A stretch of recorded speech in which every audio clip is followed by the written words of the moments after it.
Silence.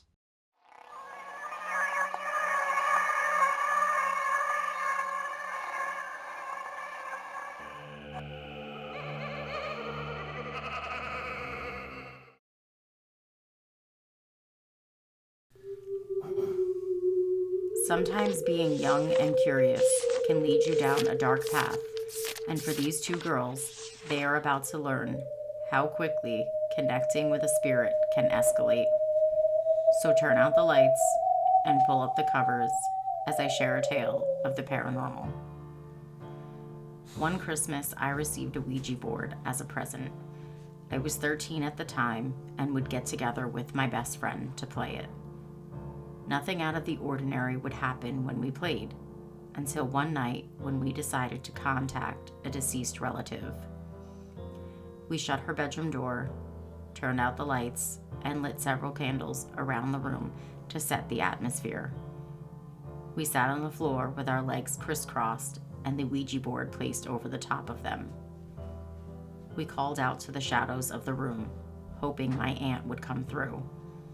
A light breeze blew through the room, causing the flames of the candles to dance on their wicks before they flickered out. "The window must be open," my friend uttered as she got up to go close it. Only it wasn't. It was firmly shut. We laughed at the odd coincidence and then relit the candles so we could resume playing. Sitting back in position, my best friend went first this time and asked a question. We paused for a moment, hoping for another breeze, but the room was still. That is until we heard a scratching at her bedroom door. We didn't think much of it because my friend had a cat that would often try to claw her way into the room through the small gap between the door and the floor when she was left out in the hall. We tried to ignore it, but the scratching became more persistent and sounded as if the cat had begun to dig her nails into the wood, creating a dragging sound that echoed throughout the room. I got up to let the cat in the room, only I didn't see her legs sweep into the room from the crack under the door to get our attention. I opened the door, expecting her to dart in, but she didn't. I opened the door wider and peered my head out into the hallway to see if she decided to stretch across the floor on her back playing coy, but she wasn't there. I peered my head out into the hall and looked down both sides to see that she was nowhere around. I didn't think much of it and sat back down in the middle of the room. As we prepared to play again, the candles quickly blew out. Dismissing the events to be just mere chance, I relit the candles once more.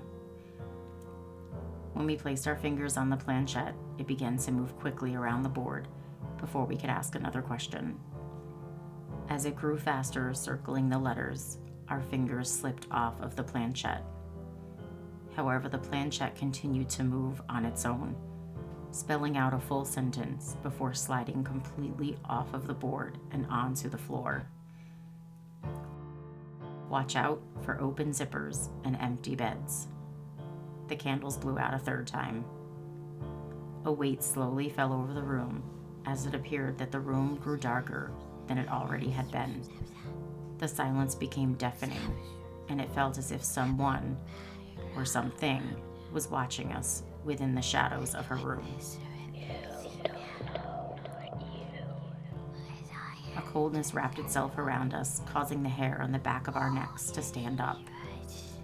We jumped to our feet, tossing the board to the side, and ran to turn on the lights as we fled the room, not looking back to see if anyone or anything had found its way into the room.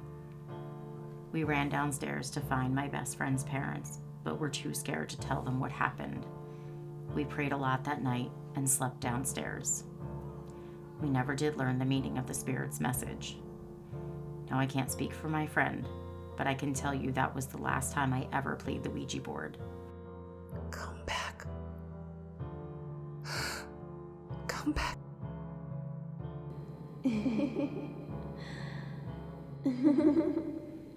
Have a story about the Ouija board or something paranormal? Share it with us, and maybe it will be told in a future episode. Until then, sleep tight.